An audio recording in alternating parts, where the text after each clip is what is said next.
Considera a aplicação linear φ de R4 em R3 definida relativamente às bases canónicas pela matriz A. Estude φ quanto à subjetividade e injetividade. Bom, o que pretendemos saber aqui é se a aplicação linear φ é subjetiva e é injetiva. Antes de responder diretamente à pergunta, vou então relembrar esses conceitos de injetividade e subjetividade. Não vamos então esquecer que uma aplicação linear é uma função. Isso vimos logo na linha A, quando eu apresentei a definição de aplicação linear ou transformação linear, vimos que era uma função, não é? É uma função que verifica aquelas duas condições, ok? Mas é uma função. Daí que o conceito de injetividade e de subjetividade é o mesmo conceito de injetividade e subjetividade que já conhecemos das funções, ok? Portanto, eu digo isto porque já foi estudado, nomeadamente ao nível do secundário. Eu vou então relembrar esses conceitos para sabermos então do que estamos a falar. Uma aplicação ou uma função de V em W é injetiva se e só se... E eu vou, antes de passar à leitura desta linguagem matemática, vou fazer aqui um contra-exemplo. Portanto, uma função ou uma aplicação não injetiva. Não injetiva que, portanto, permitirá percebermos melhor a situação. Reparem, esta não é uma função injetiva porque existem dois objetos que têm a mesma imagem. Logo, não é injetiva. Para ser injetiva, teremos de garantir então isto para todo o V pertencente a V. Se U é diferente de V, reparem, tínhamos aqui um U, tínhamos aqui um V, são diferentes, implica que T de U é diferente de T de V. Ora, isso aqui não acontecia, logo não era injetivo, ok? Reparem que garantir isto é o mesmo que garantir isto. Poderíamos trabalhar de uma forma ou de outra. Pelo contrarrecíproco, nós vemos que T de U, se T de U é igual a T de V, então, ou seja, implica que U é igual a V. São duas afirmações equivalentes, ok? U diferente de V, então T de U diferente de T de V, é equivalente a termos T de U igual a T de V, implicar que U é igual a V, ok? Portanto, este é o conceito de injetividade. Vamos agora relembrar o conceito de subjetividade. Eu vou fazer o mesmo, vou dar aqui um contra-exemplo para percebermos melhor o que não é uma função subjetiva. Portanto, vou fazer uma não subjetiva. Não subjetiva e depois perceberemos melhor então ali a definição. Bom, então, não subjetiva pode ser uma aplicação ou uma função com este aspecto que eu vou aqui colocar em termos de diagrama. Por exemplo, assim, ou seja, existe aqui um elemento no conjunto de chegada, no espaço vetorial de chegada, que é o W, que não tem nenhum objeto no espaço vetorial de partida do qual seja imagem. E, portanto, quando isto acontece, não é subjetivo, ok? Por isso é que nós dizemos aqui que ela é subjetiva se e só se, para todo o W pertencente a W, existe um V pertencente a V, tal que a transformação de V é igual a W. Portanto, se isto acontecer, é subjetiva. Se não acontecer, não é. Okay? Portanto, não pode existir nenhum elemento ali no conjunto de chegada W que não tenha um objeto, ou seja, que não seja imagem de nenhum objeto. Tem sempre que ser imagem, ok? Ou seja, no fundo é dizer que o subespaço vetorial das imagens coincide com o espaço vetorial de chegada. No fundo, poderemos dizer isso, ok? Bom, então, relembrados os conceitos de injetividade e subjetividade, posso-vos dizer que nós não vamos trabalhar com eles para responder a esta pergunta. Podem neste momento estar a achar estranho, mas é isso mesmo, não vamos trabalhar. Isto porquê? Porque em matemática, principalmente aqui em álgebra, atrás de um teorema vem outra conclusão e vem outro conhecimento e vem mais uma dedução e, portanto, vamos criando ali novos teoremas, novas ferramentas que nos permitem depois, em termos práticos, resolver melhor os exercícios. É aqui o caso. Portanto, o que vai resolver aqui o nosso problema, ou uma das formas de resolver aqui o nosso problema, são dois teoremas, duas igualdades que eu vou aqui colocar, ok? Estas sim precisam ser chamadas na resposta a esta linha B. São então estas situações. Nós sabemos que uma aplicação linear de V em W é injetiva se e só se o seu núcleo, portanto o que está aqui é o núcleo pode-se representar por um N ou assim por quer, ok? Se o núcleo for igual ao vetor nulo. Portanto, nós poderemos utilizar este conhecimento, esta equivalência, para ver se é injetiva ou não, não é? Se ela é injetiva, se só se isto acontecer, vamos calcular o núcleo. Se o núcleo der o vetor nulo, então é injetiva. Se não der, não é, porque isto é uma equivalência, ok? Bom, então interessa perceber também o que é o núcleo, o que é o quer, não é? Bom, eu vou tentar explicar aqui. Na resolução da linha B eu vou escrever matematicamente o núcleo, não é? Agora vou então tentar ser mais intuitivo. Então nós temos que o núcleo de uma aplicação será o conjunto dos elementos do espaço vetorial de partida cuja imagem dá 0. Ok? Reparem, nós temos então aqui o elemento 0. Nós já sabemos à partida, porque isto acontece sempre, que o zero, o vetor nulo, numa aplicação linear, o vetor nulo é sempre transformado no vetor nulo, ok? Isto é certo para todas as transformações lineares. Bom, mas pode acontecer que, em determinada transformação linear, existam também outros vetores que também tenham imagem nula, portanto, cuja imagem também seja o vetor nulo. Isto pode acontecer. E a este conjunto de vetores, aqui do espaço vetorial de partida, chamamos então núcleo, ok? Chamamos núcleo, reparem que existirão depois outros elementos fora do núcleo, não é? Eu estou a falar então do núcleo, depois teremos ali outros elementos cujas imagens já não irão dar 0. E portanto, a isto que eu marquei aqui a azul, chamamos então núcleo, ok? É o conjunto de elementos cuja imagem vai dar 0. Bom, então nós temos que mostrar que queremos calcular o núcleo, é isso que eu vou utilizar para responder à linha B. Já agora, só a título de curiosidade, para tentarmos demonstrar aqui um pouco, em termos práticos, rapidamente esta equivalência, reparem que é lógico que se ela é injetiva, então o núcleo tem que dar 0, não é? Porque se é injetiva não pode acontecer esta situação. Então, portanto, este sentido da seta é fácil de demonstrar, não é? Se ela é injetiva, o núcleo tem que ser constituído realmente só pelo elemento 0, pelo nulo, não é? Porque não poderão existir outros, senão não era injetiva. A demonstração para este lado também é fácil. Reparem que nós sabemos então que o núcleo é composto só pelo vetor nulo. Será que tem que ser injetiva? Tem, vamos supor que não é. Vamos supor que não era injetiva, sendo verdade que o núcleo é igual a 0. Isto é verdade, então ela tem que ser injetiva, porquê? Reparem, temos aqui o U, temos aqui o V. Então, e eles iriam ter a mesma imagem W, não é? Então o que nós sabemos daqui é que, vamos supor que T de U é igual a T de W. Ela não é injetiva, a T de V, peço desculpa.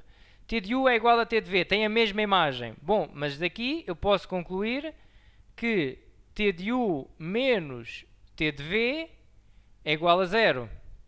Mas reparem que se estamos na presença de uma aplicação linear, também é verdade que esta diferença é igual a isto, U menos V, porque estamos numa aplicação linear, não é? Então, resultaria daqui um determinado elemento do conjunto de partida que também tem imagem 0. Bom, mas nós sabemos que o núcleo é igual ao vetor nulo. Então, estamos aqui a dizer que só o vetor nulo é que tem imagem 0. Contradição, ok? Isto daria aqui, então, uma contradição. Então, ela terá mesmo que ser injetiva, porque reparem, eu parti do princípio que ela não era injetiva. Cheguei a uma contradição, então ela terá mesmo que ser injetiva, ok? Bom, à semelhança do que se passa aqui na injetividade, temos este conhecimento, este teorema, também na subjetividade vamos trabalhar aqui com uma igualdade, que também é demonstrável, logicamente, mas que é um pouco longa a sua demonstração, eu não vou aqui fazer, nós também não precisamos fazer na prova, aliás, nem isto eu vou até apagar, porque nem esta demonstração que eu fiz não é preciso fazer na resposta a esta questão, ok? Vamos invocar esta equivalência. E aqui a mesma coisa, nós sabemos que a dimensão do espaço de partida é igual à dimensão do núcleo mais a dimensão do subespaço imagem. É sempre igual, ok? E vamos utilizar então isto para mostrar que não é subjetiva. Bom, vamos partir então para a resolução do exercício. Nós, segundo vimos agora, queremos então calcular o núcleo da aplicação. E se der igual a 0, então nós sabemos que é injetiva. Interessa então aqui relembrar o que é o núcleo, agora escrito mais matematicamente, não é? Então o quer de T é igual a todos os elementos x1, x2, x3, x4 pertencente a R4, tal que a imagem destes elementos, a imagem de x1, x2, x3 e x4 é igual a 0. Ok? É isto que nós queremos, é isto que é o núcleo, aliás, é isto que é o núcleo, não é?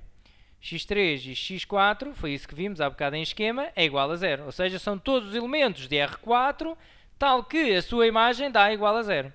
Bom, mas nós também já vimos na linha A, eu vou colocar aqui esse resultado, que a nossa aplicação linear, definida por esta matriz, também pode ser escrita de outra forma, que agora vai dar jeito aqui para este exercício. Portanto, φ de x1, x2, x3 e x4, vimos então na linha anterior, poderão consultar, ok? É igual a, e isso fez-se multiplicando esta matriz por um elemento genérico qualquer, x1, x2, x3, x4, resulta neste vetor, ok? É fácil de fazer. 2x1 menos, menos, ali não é vírgula, ok? Eu vou agora obter aqui um vetor com 3 componentes, ok? Reparem, com 3 componentes, porque estamos aqui em R3, não é? Então, 2x1 menos x2, reparem, até podemos olhar para ali e ver, portanto, menos x2 mais x3, estou a fazer a multiplicação assim de cabeça, mais x3 menos x4, ok? Menos x4. Aqui na segunda componente vamos ficar só com o x3, ok? x3, vou-te a repetir que isto está então na linha A. E aqui ficamos com menos 2x1 mais, aqui é o mais, bem, isto está um bocadinho lento, peço desculpa, ora mais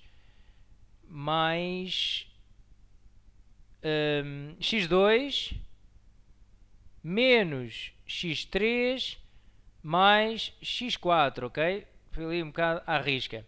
Bom, então o nosso elemento genérico da nossa aplicação linear, a nossa aplicação linear, aliás, pode ser definida então desta forma, ok? Isto obtém-se então através da matriz.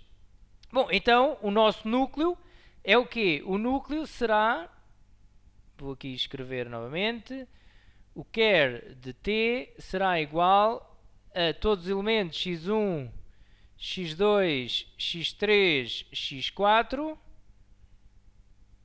pertencente a R4, tal que, bom, não há necessidade de estar a escrever outra vez isto, pá. Estou aqui a inventar. Então isto já está escrito ali em cima, não há necessidade de estar a escrever novamente, não é?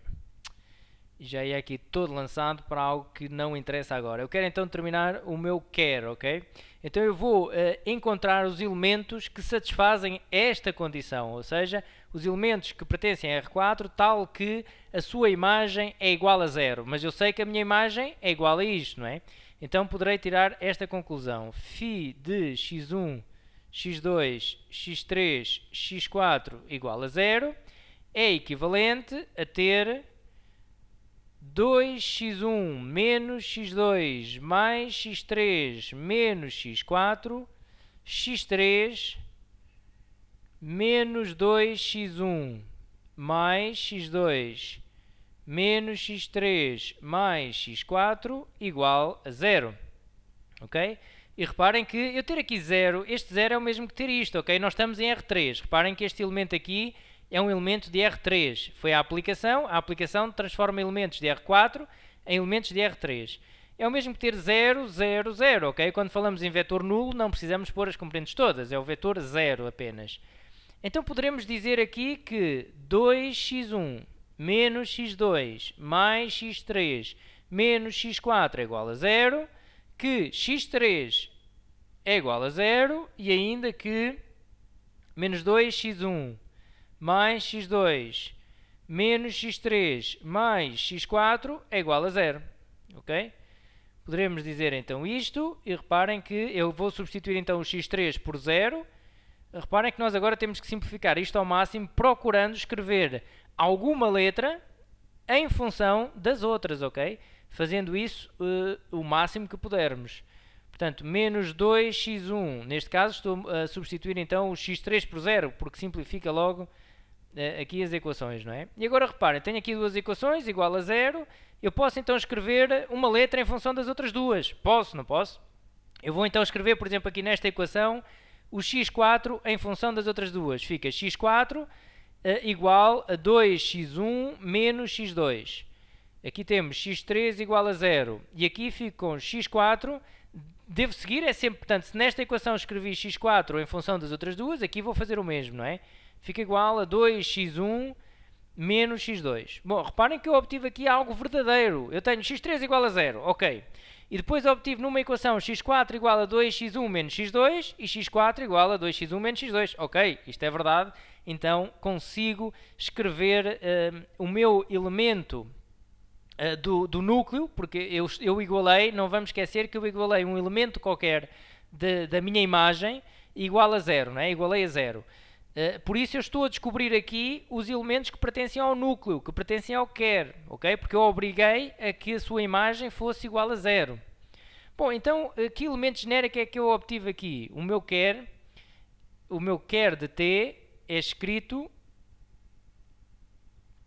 desta forma. São todos os elementos x1, x2, x3 e x4, pertencente a R4, tal que estes elementos podem ser escritos desta maneira. Reparem agora, x1, x2, o x3 é 0, não é? Diz aqui, o x3 é 0, e o x4 é igual a 2x1 menos x2.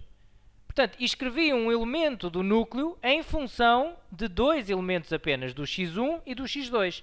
Todas as componentes estão escritas em função do x1 e do x2. Bom, isto quer dizer que eu posso tentar encontrar aqui uma base, ou pelo menos um conjunto de geradores deste meu elemento. De que maneira é que isso se faz? Reparem, é muito simples.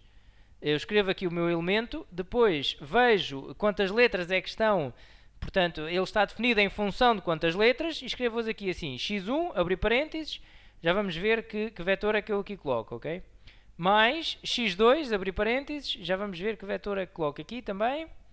E reparem, o vetor é fácil. Eu olho aqui para o meu elemento genérico do núcleo e vou ver qual o coeficiente do x1 aqui na primeira componente. Bom, é 1. Aqui atrás do x1 está 1. Então coloco aqui 1. Vou agora à segunda componente. Qual o coeficiente do x1, ok? Não está cá o x1, portanto é 0. Vou à terceira componente. O coeficiente do x1 é 0. Eu estou a ver o x1, ok? Vou à terceira componente. O coeficiente do x1 é 2. Vou agora ao x2. Vou à primeira componente, o coeficiente do x2 é 0. Vou aqui à segunda componente, é 1. Vou ali à terceira componente, o coeficiente do x2 é 0. E na terceira componente, o coeficiente do x2 é menos 1. Isto quer dizer que estes dois vetores, 1, 0, 0, 2, 0, 1, 0, menos 1, são geradores do núcleo. São geradores. Será que são uma base? Porque é para eu conseguir calcular a dimensão, ok? Porque eu posso concluir que o núcleo é o vetor nulo se eu descobrir a dimensão. Se a dimensão for diferente de 0, então é porque não é o vetor nulo, ok? Bom, então é isso que eu vou fazer. Será que eles são independentes? São linearmente independentes? Bom, como é que vamos fazer isso? Bem, vamos ver o conceito de linearmente independentes. Eu vou relembrar aqui, só um bocadinho. Vou aqui relembrar. Eles são linearmente independentes se alfa vezes 1, 0, 0, 2 mais beta vezes 0, 1, 0 menos 1 igual a 0, implicar que alfa e beta são igual a 0. Bom, mas reparem, vamos fazer o sistema. Alfa vezes 1 dá alfa, beta vezes 0 dá 0. Então isto dá alfa igual a 0. Alfa vezes 0 dá 0, mais beta vezes 1 dá beta. Vai dar aqui beta igual a 0.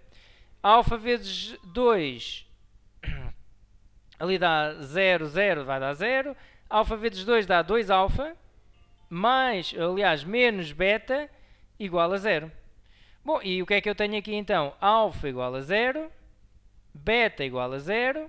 Substituir aqui o alfa e o beta por 0 dá 0 igual a 0. Ok, logo temos que 1, 0, 0, 2 e 0, 1, 0 menos 1 são LI, linearmente independentes. Ok? Conclusão que tiramos daqui. Então, o quer, o núcleo, é gerado por estes dois elementos. Isto é uma base, portanto, 1, 0, 0, 2, porque aqui estamos a mostrar que gera, e depois mostramos que são linearmente independentes, logo podemos dizer que o núcleo é gerado por este conjunto de vetores. E daqui concluímos que a dimensão de quer do núcleo, a dimensão do núcleo é igual a 2, porque são 2 elementos da base, não é? Bom, logo quer núcleo de t é diferente do vetor nulo. É diferente do vetor nulo porque se fosse o vetor nulo só, a dimensão daria 0, ok? Como deu diferente de 0, não pode ser o vetor nulo. Logo, concluímos ainda que φ não é injetiva, ok? Não é injetiva. Bom, isto está provado então que não é injetiva. Bom, vou provar agora a subjetividade. E reparem que subjetividade agora é mais rápido, porque eu tenho então aqui esta igualdade. Reparem, vou colocar aqui um equivalente. Dimensão do espaço vetorial V. Ok, eu estou aqui a fazer, vou aplicar primeiro aqui ao nosso exercício. Temos então que a dimensão de R4, reparem que o R4 está no lugar do nosso V, ok? É igual à dimensão do núcleo, que já temos, ok? Mais a dimensão do espaço imagem. Isto é o que queremos encontrar aqui para provar que não é subjetiva. Reparem, então aqui é 4, a dimensão de R4 é 4, a dimensão do núcleo é 2 e aqui vamos determinar então a dimensão do subespaço imagem da nossa transformação. Temos então que a dimensão do subespaço imagem de t é igual, reparem, 4 menos 2 dá 2. Bom, mas reparem que é diferente da dimensão de R3, que a dimensão de R3 é 3. Logo não é subjetiva. Não é subjetiva. Quer dizer o quê? Reparem que nós vimos que não era subjetiva quando nós temos então aqui o R4, não é? O R4 aqui. Temos aqui o R3. Temos uma aplicação e o conjunto das imagens, portanto, as imagens desta nossa aplicação vão dar aqui só neste subespaço que tem então dimensão 2, que é o subespaço imagens. Mas nós temos o R3 que tem dimensão 3, quer dizer que existem aqui elementos que não são imagem de nenhum objeto aqui de R4 e por isso não é subjetiva, ok? Bom, está então respondida a questão, então até uma próxima.